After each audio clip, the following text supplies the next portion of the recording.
Puji nama Tuhan, Shalom Bapak Ibu Saudara. Apa kabarnya? Luar biasa, amin. Luar biasa.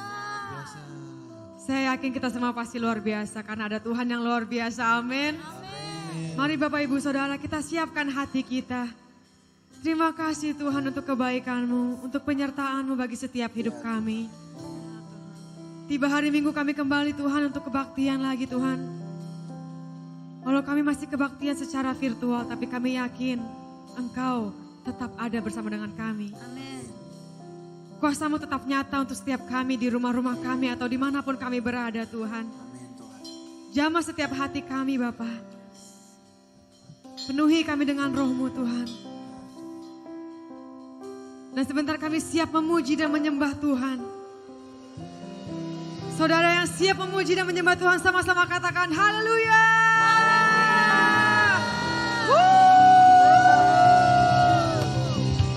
Haleluya.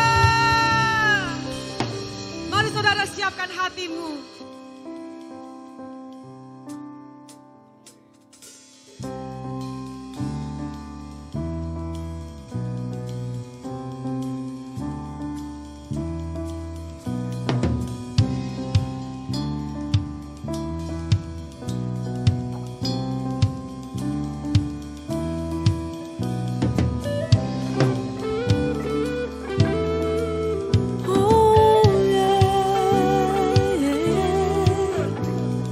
Kasih-Mu terlalu besar untuk setiap kami Tuhan. Lebih kuat dari dosa. Mari saudara kita nyanyikan. Kasih yang begitu besar, lebih kuat dari dosa. Kasih yang menemukanku, selamatkan dan pulihkanku. Ku naikkan syukurku, ku tak akan berhenti memuji, meninggikan nama-Mu selalu, menari, memuliakan-Mu. Dibebaskan, dibangkitkan, hidup yang Kau beri dan kini hanya untuk-Mu. Hey! Oh yeah, kasih yang begitu besar. Mari saudara, jangan berdiam diri, kita menari buat Tuhan, amin. Kasih yang begitu besar, lebih kuat dari dosa. Kasih yang menemukanku, selamatkan dan pulihkanku. Ini ku naikkan syukur kami. Lompat buat Tuhan, takkan berhenti memuji, meninggikan nama-Mu selalu, menari, memuliakan-Mu. Dibebaskan, dibangkitkan, hidup yang Kau beri dan kini hanya untuk-Mu. Takkan berhenti memuji, meninggikan nama-Mu selalu, menari, memuliakan-Mu. Dibebaskan, dibangkitkan, hidup yang Kau beri dan kini hanya untuk-Mu. Hey! Sebab hidup kami hanya untuk-Mu Tuhan.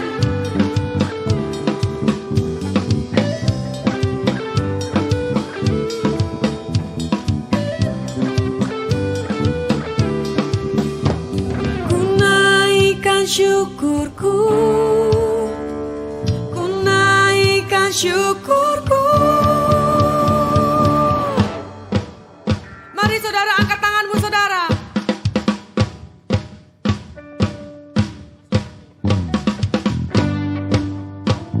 Kita mau bernyanyi lebih lagi buat Tuhan, amin. Mari sama-sama kita belajar lagu ini saudara. Ini lagu sangat luar biasa, penuh kuasa. Karena di dalam nama Tuhan ada segala kemenangan, amin.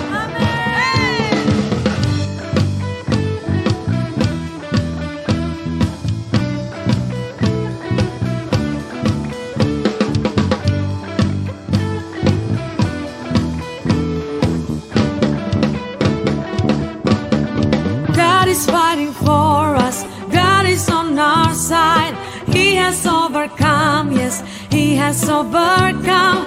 We will not be shaken, we will not be moved. Jesus, you are here, carrying our burdens, covering our shame. He has overcome, yes, He has overcome. We will not be shaken, we will not be moved. Jesus, you are here. Katakan, I will live, I will live, I will not die. The resurrection power of Christ alive in me, and I am free in Jesus' name. Woo! Mari saudara nyanyikan dari awal. God is fighting for us. God is fighting for us. God is on our side. He has overcome, yes, He has overcome. We will not be shaken, we will not be moved. Jesus, you are here, carrying our burdens, covering our shame. He has overcome, yes, He has overcome. We will not be shaken, we will not be moved. Jesus, you are here. Katakan dengan imanmu. I will live, I will not die. The resurrection power of Christ alive in me, and I am free in Jesus' name. I will live, I will live, I will not die. The resurrection power of Christ alive in me, and I am free in Jesus' name. I will free in Jesus' name. In Jesus' name.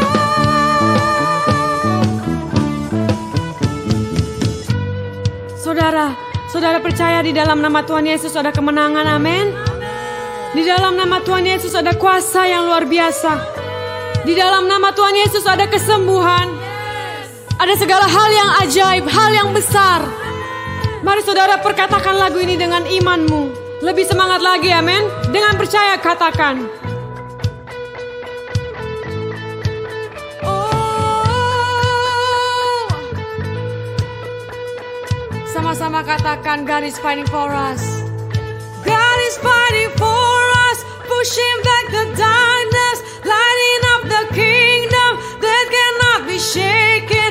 In the name of Jesus, enemies defeated, and we will shout it out, shout it out. God is fighting for us. God is fighting for us, pushing back the darkness, lighting up the kingdom that cannot be shaken. In the name of Jesus, enemies defeated, and we will shout it out.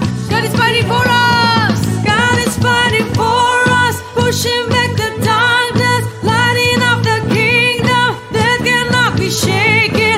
In the name of Jesus, enemies defeated, and we will shout it out. Katakan, I will live, I will live, I will not die. The resurrection power of Christ alive in me, and I am free in Jesus' name. I will live, I will live, I will not die. I will declare and lift you high. Christ revealed, and I am free in Jesus' name. In Jesus' name. In Jesus' name. In Jesus' name. In Jesus' name.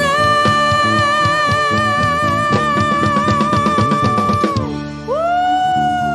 I will free in Jesus' name. Hallelujah, hallelujah. Woo! Thank you, Lord. Thank you, God. I will free in Jesus' name only. Terima kasih Tuhan, terima kasih untuk kebebasan yang Kau berikan untuk setiap kami. Terima kasih Tuhan, kebaikan-Mu, penyertaan-Mu yang tak pernah berhenti dalam hidup setiap kami Tuhan. Mari Bapak Ibu kita siapkan hati kita untuk mendengarkan firman Tuhan. Ini kerinduan kami Bapa. Ini nyanyian syukur kami atas kemegahan, atas kemasyuran-Mu ya Tuhan.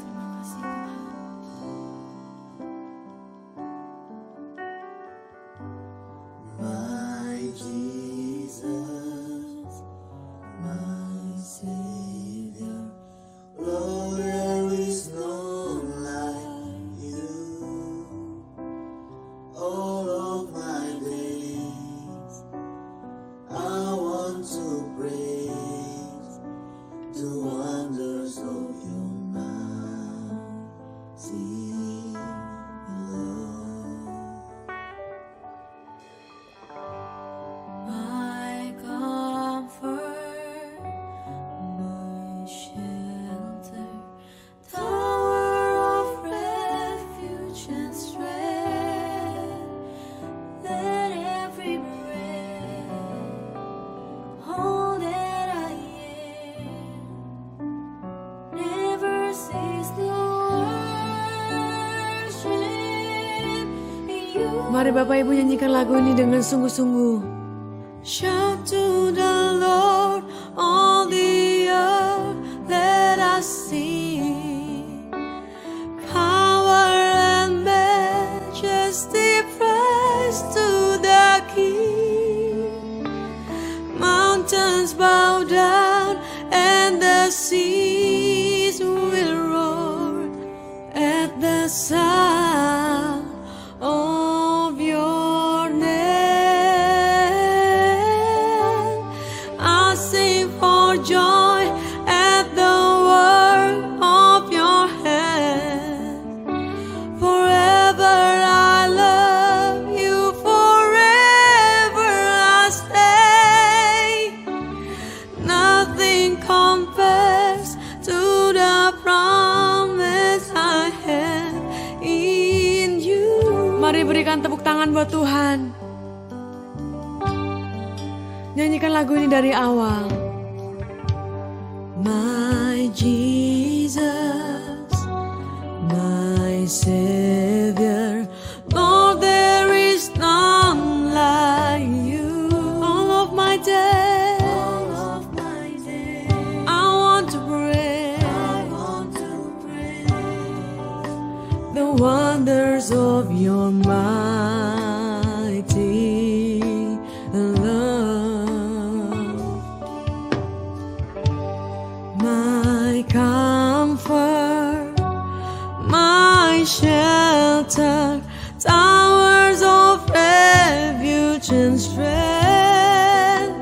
Let every breath, all that I am, never cease to worship you.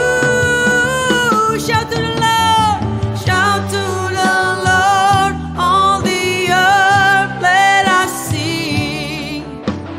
Power and majesty, praise to the King. Mountains bow down and mendengar namamu ya Tuhan.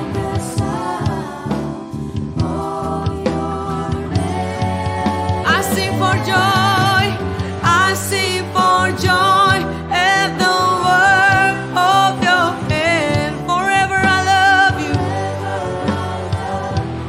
forever I stay. Nothing compares to the promise I have in you.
Selamat hari Minggu.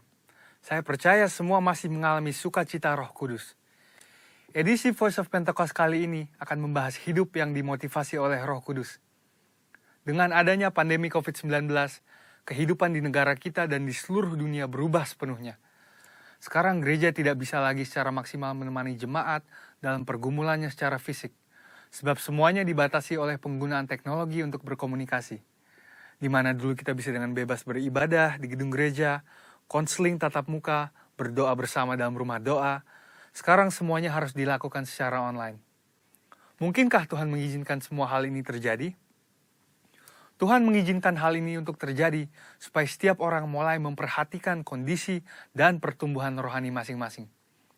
Salah satunya adalah supaya kita bisa menggunakan waktu ini untuk membangun hubungan yang lebih intim dengan Tuhan. Sangat penting bagi kita untuk bisa membedakan arti pengertian dan pengalaman. Memasuki masa yang baru ini, kita harus mengalami Tuhan secara pribadi. Mungkin dulu pengenalan kita akan Tuhan hanya sebatas apa yang dikatakan oleh pembicara atau apa yang diajarkan oleh guru kom saat kelas. Tetapi sekarang, kita harus berusaha untuk mengalami dan mengerti peran Roh Kudus dalam kehidupan kita secara pribadi. Roh Kudus memiliki berbagai macam peran dalam kehidupan pribadi seseorang. Yang pertama adalah sebagai penolong. Roh Kudus sebagai penolong yang diutus Tuhan kepada kita. Dalam masa-masa seperti ini, kita perlu meminta dan mengandalkan pertolongannya dalam kehidupan kita. Kedua adalah sebagai roh kebenaran. Roh Kudus memimpin kita untuk memahami seluruh kebenaran firman Tuhan. Kita perlu melatih diri kita untuk lebih peka dalam mendengar bimbingan Roh Kudus dalam kehidupan kita. Yang ketiga adalah sebagai penghibur. Roh Kudus memberikan dan memulihkan rasa aman dan nyaman, bahkan dalam situasi yang tidak memungkinkan bagi akal manusia. Keempat adalah sebagai sumber kuasa. Kisah Para Rasul 1 ayat 8 berkata, Roh Kuduslah yang memberi kita kuasa yang memampukan kita untuk melakukan pekerjaan Tuhan. Kelima adalah memilih dan menentukan peran dalam pelayanan. Roh Kudus bukan hanya memakai, tetapi juga bisa menentukan posisi, lokasi, dan peran seseorang di dalam pelayanan. Contohnya Stefanus dipilih untuk pelayanan meja, Petrus dipilih sebagai rasul, dan saudara juga bisa dipilih oleh Roh Kudus dalam pelayanan di bidang masing-masing. Keenam adalah mengurapi. Pengurapan yang berasal dari Roh Kudus inilah yang akan mengajar orang Kristen dalam setiap pemikiran, keputusan, dan langkah yang diambil. 7. Roh Kudus memberi perintah. Roh Kudus memberi rema dan firman yang harus kita terima sebagai perintah untuk dilaksanakan. Oleh sebab itu, perintah-perintah yang diberikan oleh Roh Kudus selalu membuahkan hasil yang baik bila kita percayai dan kita taati. Yang kedelapan adalah memimpin. Roh Kudus akan memimpin kita masuk ke dalam jalan dan rencana Tuhan atas hidup kita. Pimpinan Roh Kudus akan menciptakan manusia yang tidak lagi hidup untuk dirinya sendiri, melainkan untuk Kristus. Yakobus 4 ayat 8 berkata, Mendekatlah kepada Allah, maka Ia akan mendekat kepadamu. Hal ini penting khususnya dalam masa-masa yang kita sedang alami saat ini. Inisiatif Tuhan untuk mendekati manusia tidak lagi perlu diragukan. Yohanes 3 ayat 16 berkata, Karena begitu besar kasih Allah akan dunia ini, sehingga Ia telah mengaruniakan anaknya yang tunggal, supaya setiap orang yang percaya kepadanya tidak binasa, melainkan beroleh hidup yang kekal. Di lain pihak, bagian kita sebagai orang Kristen adalah untuk meresponi panggilannya dan mendekat kepadanya. Sebab sebuah hubungan hanya bisa berkembang melalui frekuensi dan kualitas pertemuan. Dan dua hal inilah yang akan menciptakan hubungan yang intim di antara kita dengan Tuhan. Ketika hubungan yang intim telah dibangun, kita akan dapat lebih mengenal pikiran, perasaan, dan kehendak Tuhan. Pengenalan akan Tuhan bisa diumpamakan sebagai sebuah puzzle, yang semakin lama semakin lengkap. Sekali lagi, melalui frekuensi dan kualitas pertemuan kita dengan Tuhan, hubungan kita dengan Dia akan semakin kuat. Orang Kristen khususnya Pentakosta, perlu pengalaman rohani dengan Roh Kudus untuk membangun pengenalan akan Tuhan. Pengenalan akan Tuhan tidak akan ada pernah habisnya. Dan itulah sebabnya usaha mengenalnya lewat pergaulan dengan Roh Kudus menjadi keterikatan permanen hingga hari Tuhan itu tiba. Khususnya dalam masa-masa ini, mari kita mengejar Tuhan lebih lagi dan membangun hubungan yang lebih intim dengannya. Alami Roh Kudus setiap hari. Selamat hari Minggu dan Tuhan Yesus memberkati. Shalom Bapak Ibu. Tanpa terasa kita sudah memasuki bulan Agustus. Pada bulan Juli, Tuhan memimpin kita dengan memberi inspirasi tentang kisah Nabi Nuh menjelang keluar daripada Batra. Nah, bulan ini saya masih melanjutkan dari kisah yang sama. Ketika Nabi Nuh sudah keluar dari Batra, apa yang dilakukannya? Mari kita baca kitab Kejadian 8 ayat yang ke-15 dan seterusnya. Ayat 15 mengatakan demikian. Lalu berfirmanlah Allah kepada Nuh, keluarlah dari Batra itu, engkau bersama dengan istrimu, serta anak-anakmu, dan istri anak-anakmu. Ayat yang ke-20, lalu Nuh mendirikan mezbah bagi Tuhan dari segala binatang yang tidak haram dan dari segala burung yang tidak haram. Diambilnyalah beberapa ekor, lalu ia mempersembahkan korban bakaran di atas mezbah itu. Ayat 21, ketika Tuhan mencium persembahan yang harum itu, berfirmanlah Tuhan dalam hatinya, aku tak akan mengutuk bumi ini lagi karena manusia, sekalipun yang ditimbulkan hatinya adalah jahat dari sejak kecilnya. Dan aku tak akan membinasakan lagi segala yang hidup seperti yang telah kulakukan. Ayat 22. Selama bumi masih ada, takkan berhenti musim menabur dan menuai, dingin dan panas, kemarau dan hujan, siang dan malam. Demikian firman Tuhan. Mari kita berdoa sejenak. Tuhan, berikan inspirasi-Mu untuk menuntun kehidupan kami di masa-masa saat ini Tuhan.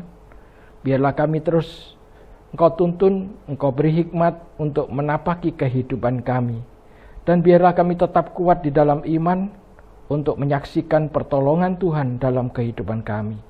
Terima kasih Tuhan, berkati firman-Mu di dalam nama Tuhan Yesus Kristus. Amin. Bapak Ibu, ayat-ayat tadi memberikan kita inspirasi. Ketika Nabi Nuh keluar dari Batra, maka tidak dikisahkan bahwa Nabi Nuh langsung mencari lahan yang kosong dan lain-lain. Tetapi Nabi Nuh mendirikan mezbah bagi Tuhan. Sepertinya kisah ini memberikan kita inspirasi bahwa hal utama dan pertama yang harus dilakukan di dalam hal ini adalah mendirikan mezbah. Pada saat yang lalu, kita mendirikan mezbah kehidupan kita itu bisa bersama-sama. Dengan ibadah bersama-sama, memuji Tuhan bersama-sama, mendengar firman bersama-sama, iman kita terbangun. Hidup kita diubahkan, dan kemudian kita mempersembahkan hidup kita yang sudah diubah oleh firman itu di dalam kehidupan kita. Tetapi hari-hari ini ketika kita menghadapi apa yang disebut dengan pandemi, maka ibadah pun dilaksanakan online. Maka kemampuan kita untuk membangun mezbah secara pribadi sungguh sangat penting. Bagaimana kita tetap bisa merasakan hadirat Tuhan walaupun kita beribadah secara mandiri. Menyaksikan melalui online, tetapi itu harus tetap bisa membangun kehidupan iman kita di dalam kehidupan bersama dengan Tuhan. Nah, Bapak Ibu, dari kisah Nabi Nuh ini kita belajar satu hal, bahwa yang diletakkan pada landasan pertama sebelum aktivitas yang lain Nabi Nuh setelah air bah adalah mendirikan mezbah. Apakah manfaat mendirikan mezbah kira-kira bagi Nabi Nuh saat itu dan bagi kita saat ini? Karena di Kejadian ayat yang ke-9 ayat 13, setelah Tuhan berfirman, dikatakan demikian, busurku kutaruh di awan supaya ini menjadi tanda perjanjian antara aku dan bumi. Jadi setelah Nabi Nuh mendirikan mezbah, Tuhan membuat janji. Maka sebetulnya mendirikan mezbah dalam kehidupan ini, membangun mezbah kehidupan kita, itu punya beberapa arti penting dan makna penting. Yang pertama, mendirikan mezbah bagi Nabi Nuh adalah ungkapan bahwa Tuhan adalah pemegang otoritas kehidupannya. Penting bagi kita hari ini menyaksikan kehidupan ke depan yang tidak menentu, kehidupan ke depan yang serba susah, kehidupan ke depan yang suram. Tetapi kita harus tahu, kita harus meletakkan yang pertama adalah membangun mezbah sebagai ungkapan bahwa Tuhan pemegang otoritas tertinggi dalam kehidupan kita. Yang kedua, apa tujuan Nabi Nuh mendirikan mezbah? Nabi Nuh mendirikan mezbah agar kehadiran Tuhan tetap berlaku dalam sekeluarga ini menapaki kehidupan setelah air bah. Hari-hari ini pun kita perlu membangun mezbah kita agar kehadiran Tuhan sungguh nyata dalam kehidupan kita, memimpin kita di masa-masa yang tidak mudah bagi semua orang. Dan yang ketiga, mendirikan mezbah, tujuan Nabi Nuh adalah untuk mendapat perkenanan Tuhan dan hidup di dalam perjanjiannya. Maka Tuhan terus membuat janji. Hari-hari ini pun kita banyak dibingungkan, banyak ditakuti oleh sesuatu yang kita terima dari luar. Tetapi marilah kita terus mencari perkenanan Tuhan dan kita percaya kepada janjinya yang ya dan amin. Maka saya teringat satu lagu yang sering dulu dinyanyikan di gereja kita. Ku bawa hidupku sekarang ke tempat kudus-Mu Tuhan, di mezbah-Mu ku serahkan seluruh hidupku. Penuhi hatiku sekarang dengan urapan yang baru, agar aku lebih lagi mendengar suara-Mu.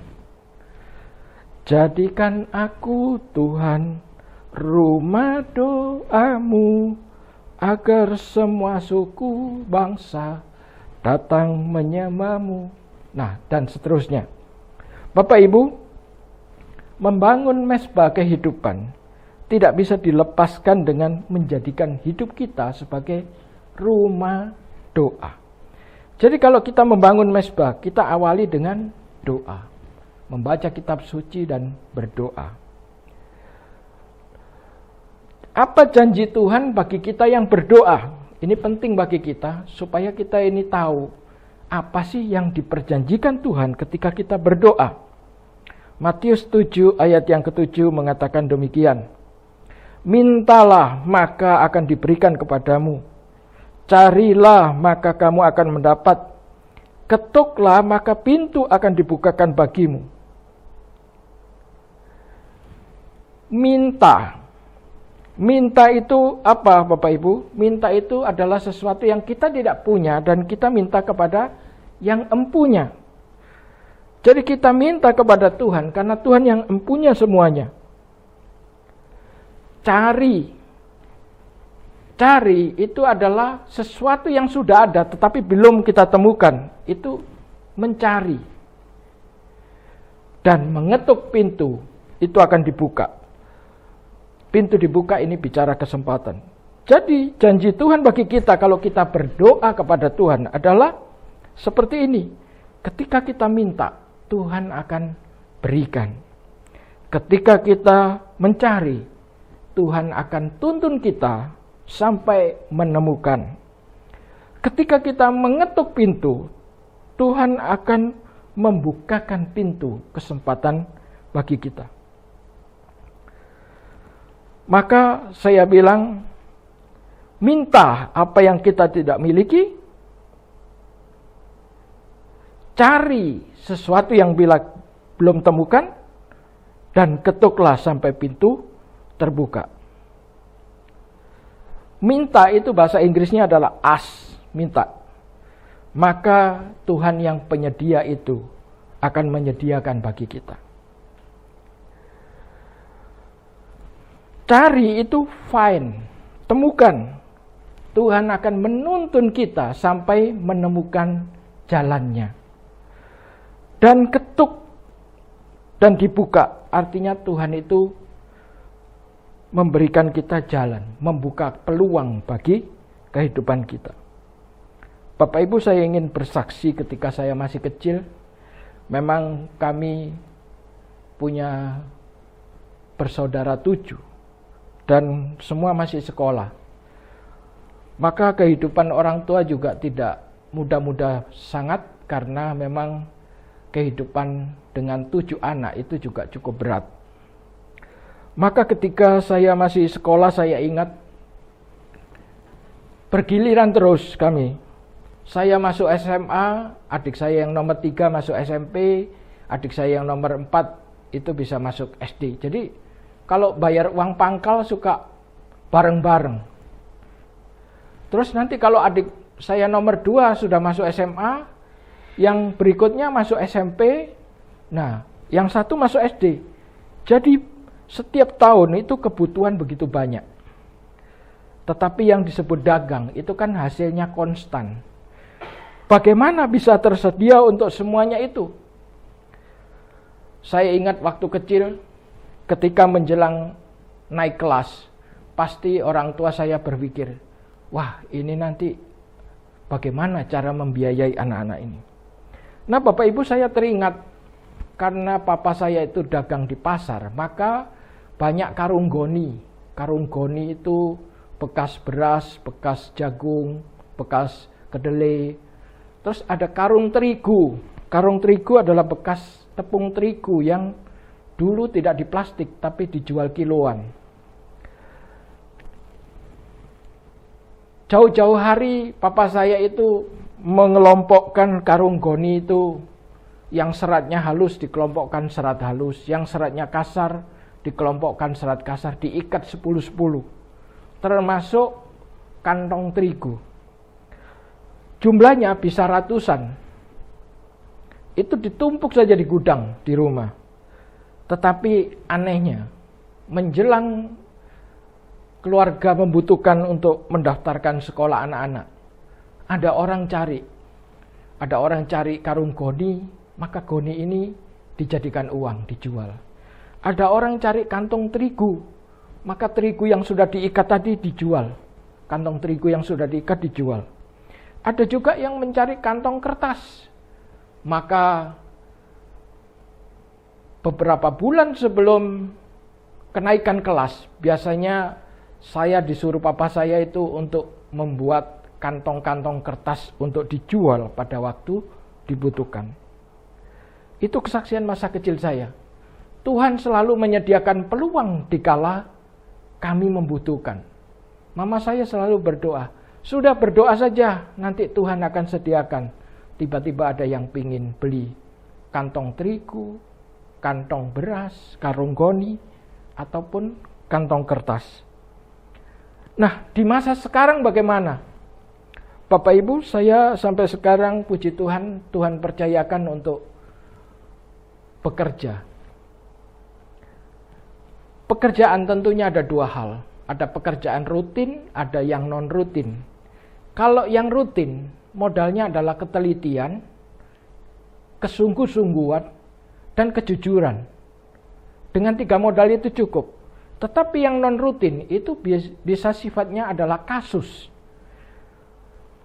Ada kasus harus dipecahkan. Kadang-kadang saya tidak bisa memecahkan kasus itu. Dan saya berdoa kepada Tuhan. Tuhan berikan ide untuk bisa membantu perusahaan memecahkan kasus A, kasus B, kasus C.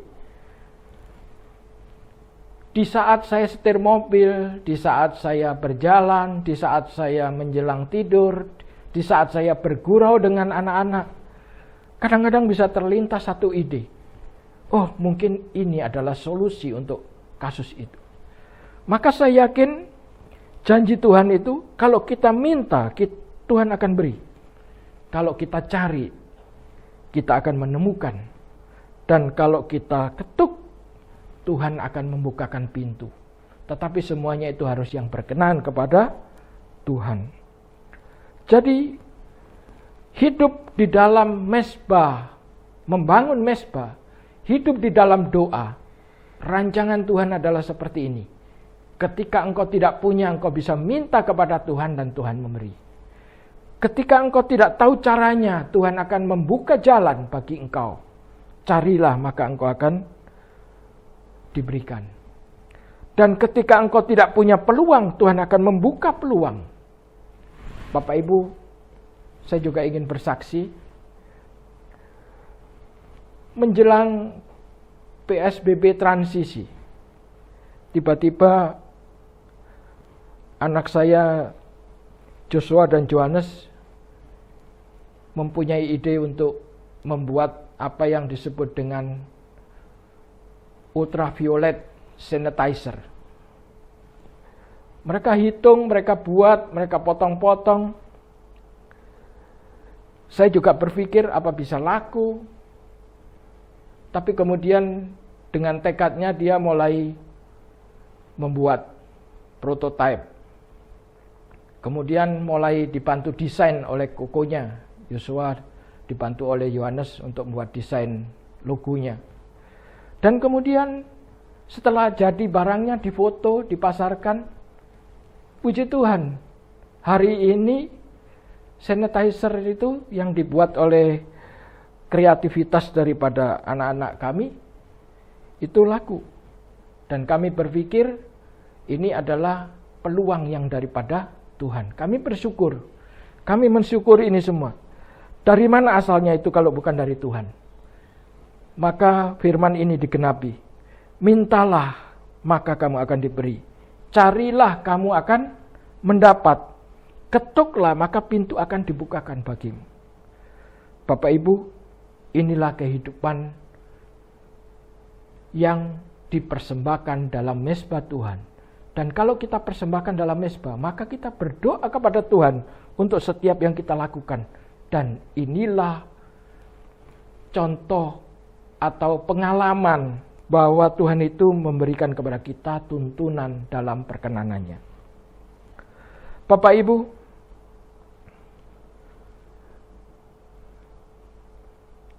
apa manfaat kalau kita mempersembahkan hidup kita ini di mezbahnya Tuhan?